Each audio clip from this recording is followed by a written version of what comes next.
Intellectual property can be a strange concept for people to grasp. They often think the concept only applies to artists and authors and musicians and actors. But the reality is that intellectual property can play a big role for small business owners. Intellectual property itself deals with three things: copyrights, patents, and trademarks.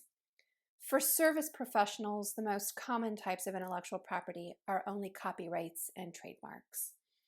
So I'll talk about each of those separately.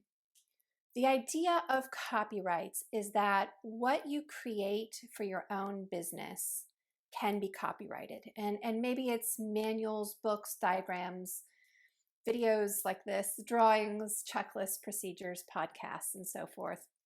They're yours to protect. They can have significant business value, and you should be taking steps to protect those assets.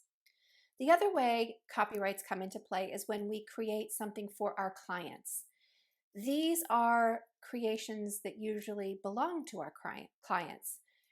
Should they be able to do what they want with them? Do you have any restrictions on that? Is there anything they could do with that would end up hurting you or your business or your reputation? So consider whether maybe something needs to be added to your service contracts if you create intellectual property for your clients. The last area you may encounter with copyrights is when you use something that has been created by someone else. And this is called a license. And there are specific legal rules that you have to follow with licenses. And one of them is that it has to be in writing. So copyrights can be complicated, and there's many areas where they can be applicable. The other type of common intellectual property that small businesses deal with are trademarks.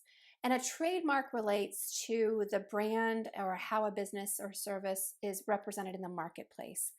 The purpose of trademark laws is to protect the consumers. It's not to protect small businesses. So it has some really strange, non-intuitive rules for businesses. But it's a very complex area of law, and it requires strategy and planning for how best to protect your business, because even though it's meant to protect consumers, business owners use it to protect themselves as well. So if you find that your business has intellectual property and you'd like to talk to us about how to protect it, give us a call at our office and ask some questions or set up a time for us to meet. And call us at 904-860-3111 or take a look around our website. We've got some great resources for intellectual property.